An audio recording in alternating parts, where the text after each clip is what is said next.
मनोजदादांना अनेक वकिलांनी घेरले आणि त्यांना मिसगाईड केलेला आहे। माझं असं स्पष्ट म्हणणं आहे की सरकारनं आपल्याला फसवलेलं आहे। त्या GRचा बारकावा जर आपण वाचला तर आपल्याला त्याच्यातल्या अनेक उणिवा लक्षात येतील। ज्या ज्या लोकांना शिंदे समितीच्या माध्यमातून नोंदी मिळालेल्या आहेत त्यांनाच तेवढा ह्यातला फायदा होणार आहे। योगेशजी, मी विचारतो तुम्हाला, आज निघालेली GR आणि आंदोलनाचा झालेला यशस्वी शेवट असं म्हणलं जातं, सरकारनं फसवलंय का मराठ्यांच्या पदरात लढ्याच्या प्रमाणात आपल्याला काही मिळालंय? हे बघा, मनोजदादांच्या सारख्या प्रामाणिक नेतृत्वानं मला तो GR तपासून घ्यायची जबाबदारी दिली होती। काय याच्यात बघा, काय उणिवा असतील तर सांगा।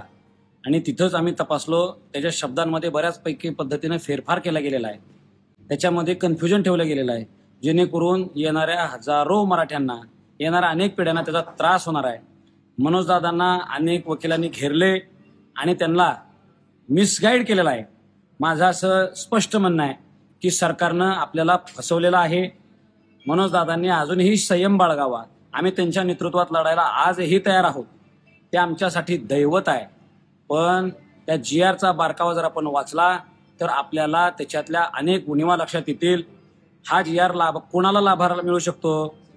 ज्यांच्या नोंदी कुणबी, मराठा कुणबी किंवा कुणबी मराठा अशा असतील, अशा लोकांना त्याचा लाभ होईल।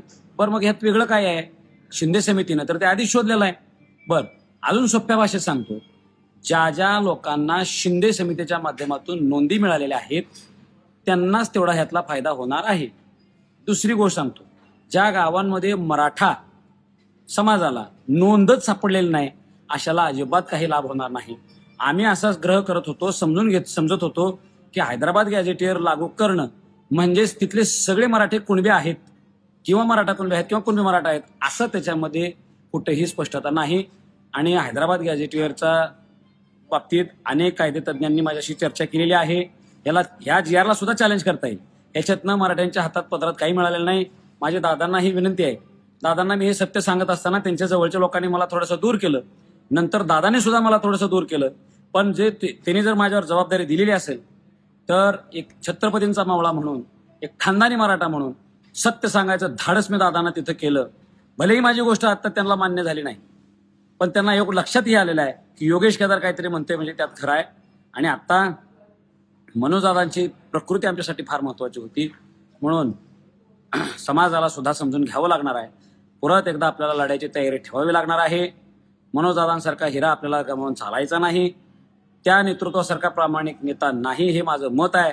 फक्त त्यांना काही लोक मिसगाईड करतात आणि शेकडो आत्महत्या झालेल्या, शेकडो लोकांच्या केलेल्या त्यागातून करोडो रुपये खर्च करून आत्ता जे काय आम्ही मुंबईला दाबलं होतं, सरकार घाबरलं होतं, न्यायालय सुद्धा घाबरलं होतं, अशा स्थितीत आम्हाला सगळ्या ज्याचा मराठा शब्द आहे त्याला दाखला देण्याची संधी होती। ती संधी सरकारनं आमच्याकडनं हिरावून घेतली। आज मला मराठा समाजाला मला माफ करा की माझा आवाज कमी पडला आणि सत्य सांगून ऐकून घेण्याची कोणाची तयारी राहिली नाही। मला मराठ्यांनी माफ करावं आणि आपण या सरकारसोबत सत्य जे आहे ते सरकारला सांगू आणि त्यांच्यासोबत भांडत राहू। जय शिवराय, छत्रपती शिवाजी महाराज की जय।